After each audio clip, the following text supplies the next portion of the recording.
मित्रहो, मी बाबाराव मुसळे, कवी, कथा, कादंबरीकार. माझ्या लहानपणच्या आठवणी सांगण्यासाठी मी आपल्याला माझ्या गावाकडे घेऊन जात आहे. आजचा 24वा भाग. आपल्या विदर्भाचे 2 महसूल विभाग आहेत. एक अमरावती आणि दुसरा नागपूर. अमरावतीत 5 जिल्हे: अमरावती, अकोला, बुलढाणा, वाशिम आणि यवतमाळ. या 5 जिल्ह्यांना पूर्वी वऱ्हाड असं म्हणत आणि नागपूर विभागातल्या बाकीच्या जिल्ह्यांना झाडी पट्टा असं म्हणायचे. सिपी अँड बेरार असं काही इंग्रजीतलं त्या काळचं नाव होतं. आता या वऱ्हाडी पट्ट्यात आपला वाशिम जिल्हा आणि त्यात आपलं गाव. वऱ्हाडी पट्ट्यात जी बोली बोलली जाते ती वऱ्हाडी बोली. खरं म्हणजे जी प्रमाण भाषा म्हणून आज आपण मानतो पुणेरी, तीही पुणेरी बोलीच आहे. पण ते लोक स्वतःला शिष्ट समजत गेले आणि शासन त्यांच्या हाताशी होतं, त्यामुळे त्या पुणेरी बोलीला प्रमाणित भाषा म्हणून मान्यता मिळाली.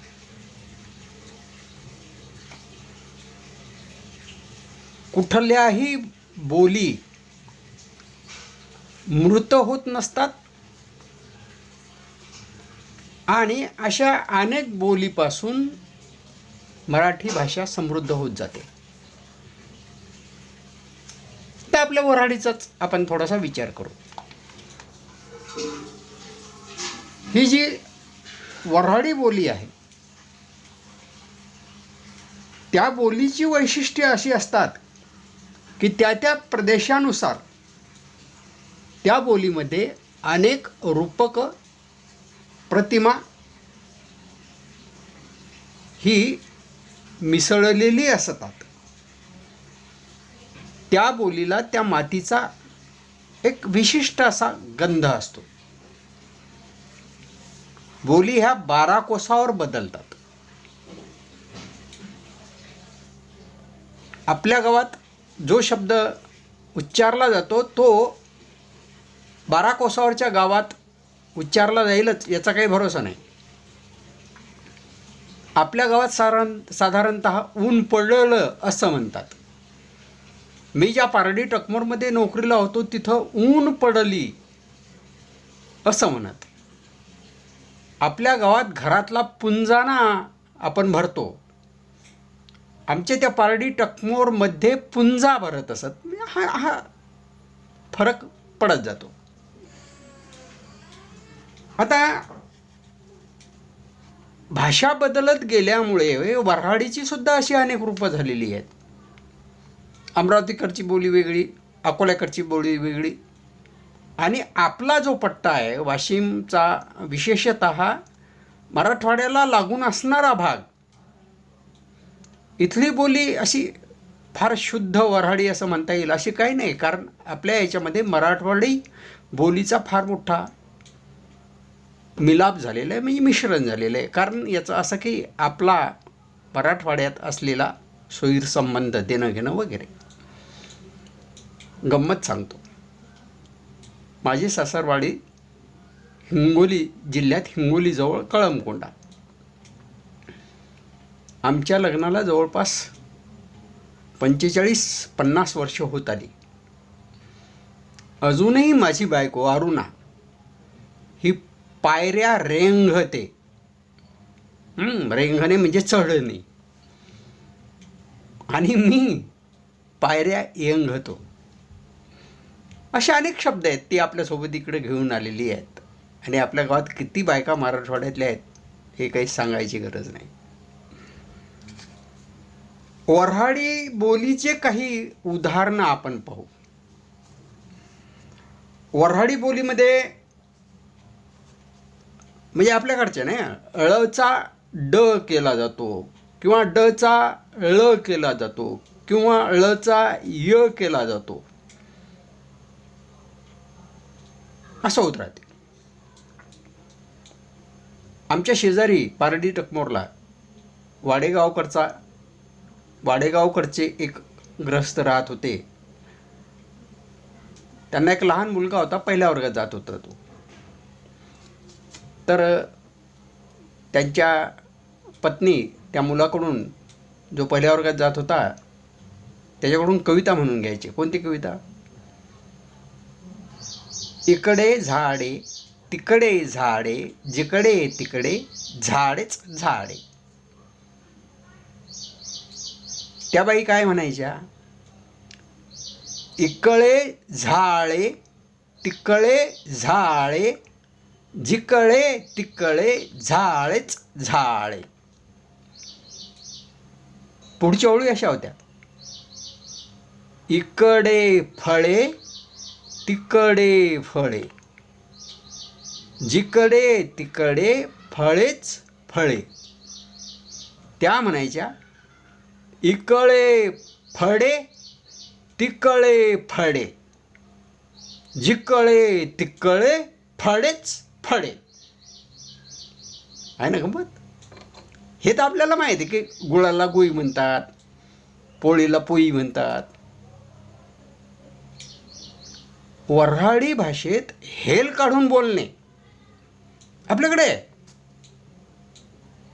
हेल काढून बोलणे म्हणजे शब्दावर जोर द्यायचा आणि शब्द लांबवायचा, असं बोलण्याची पद्धत आहे. अबे काऊन इतर असं आपल्या गावात नाही म्हणत, पण इकडे मालेगाव पट्ट्यामध्ये जर तुम्ही गेलात, अबे जाई ना तिकडे मायले लेखाचा, तर असं लांबवायचं. एक उदाहरण आणखी सांगतो हेल काढून बोलण्यातलं. इकडेच अकोल्याकडे एका गावाला लग्नाला गेलो, जेवायला बसलो. लग्न झाल्यावर त्या काळात इस्तारे आणि डोणे असायचे. ती इस्तारी एका जागी दाबल्यामुळं, हाताने तयार केलेल्या इस्ताऱ्या पळसाच्या पानाच्या दाबल्यामुळं त्या सडलेल्या होत्या, आणि जे डोणे होते ते एका शिळकशी असे लावलेले, ज्याला बूड नाही, तेही असे दाबून ठेवले, त्यामुळे तेही सडलेले होते. भात आला. माझ्या बाजूला एक आजोबा बसलेले होते. तर त्यावेळेस भातामध्ये आळं करून तो डोना त्यात ठेवायचा असतो. पण हेही लक्षात घ्या, अकोल्याकडच्या काही भागात भाताचंच आळं करावं लागते, डोना नाहीत मांडत. पण इथं डोना मांडावा लागत होता. तेव्हा त्या आबाजी बैतागले म्हणाले, आईली मांडेले जाओ तर सांडेले जाते, दाब्याले जाओ तर फाट्याले जाते. ही लकब आहे. अशा पद्धतीच्या लकबी ह्या वऱ्हाडीच्या वेगवेगळ्या बोली रूपामध्ये आपल्याला आढळून येतात. आता गाडगेबाबा हे याचा अस्सल रूप आहे. तुम्हाला माहिती आहे, गाडगेबाबाची सगळी कीर्तनं ही वऱ्हाडीत होती. मग वऱ्हाडीला काही असा ऐतिहासिक संदर्भ आहे का? हो आहे. चक्रधर स्वामी यांच्यावरचा जो लीळाचरित्र नावाचा ग्रंथ आहे, किंवा गोविंद प्रभू यांच्यावरचा जो गोविंद प्रभू चरित्र नावाचा ग्रंथ आहे, हे ग्रंथ वऱ्हाडीमधले आहेत. पद्य स्वरूपातले पहिले ग्रंथ आहेत. त्यांचं रिद्धपूर हे अमरावती जिल्ह्यात होतं, त्यामुळे हे सगळं वऱ्हाडीमध्ये आलेलं होतं. या वऱ्हाडीमध्ये अनेक लोकगीत आहेत, अनेक लोककथा आहेत, अनेक लोकम्हणी आहेत, अनेक वाक्प्रचार आहेत. मी इतक्या म्हणींचा वापर केलेला आहे माझ्या साहित्यामध्ये. माझ्या साहित्यावर PhDचा अभ्यास करणारे एक डॉक्टर नागरे नावाचे अकोल्याचे सर आहेत. ते मला एकदा म्हणाले होते की सर, मी जी पुस्तकं तुमची आत्तापर्यंत वाचलेली आहेत त्याच्यामध्ये साधारणत 3600 म्हणी आहेत आणि त्या रिपीट झालेल्या नाहीत. म्हणजे एक पुन्हा पुन्हा असं झालेलं नाही. हे सगळं धन आहे, बोलीचं धन आहे. भुलाबाईची गाणी तुम्हाला माहीत आहेत. पहिले गे पूजापायी. आता अशा पद्धतीचा वारसा घेऊन लेखन करणारे सुद्धा आहेत. ज्येष्ठतेनुसार नाव घेतो. विठ्ठल वाघ, त्याच्या आधीचे उद्धव शेळके, त्यांची धग नावाची कादंबरी अतिशय प्रसिद्ध होती. विठ्ठल वाघ, मनोहर तल्हार नावाचे एक कादंबरीकार होऊन गेले. माणूस नावाची त्यांची कादंबरी. पुरुषोत्तम बोरकर नावाचा आमचा एक मित्र, मेड इन इंडिया नावाची त्यांची अफलातून कादंबरी आहे. ती बोलीवरची तर फार सर्वोत्कृष्ट कादंबरी आहे. त्यांच्या जोडीला माझं नाव घेतो, बाबाराव मुसोळे. हाल्या हाल्या दुधू दे. संपूर्ण निवेदन आणि संवाद बोलीमध्ये. पण ही आपली बोली, वाशिमची बोली. आपल्या बोलीचं वैशिष्ट्य की आपण मले तुले सुद्धा म्हणत नाही, मलतुलच म्हणतो आपण. पण जी कोणती आपली बोली आहे, वऱ्हाडीचंच एक रूप आहे ते, त्या बोलीचा मी माझ्या त्या कादंबरीमध्ये वापर केलेला आहे.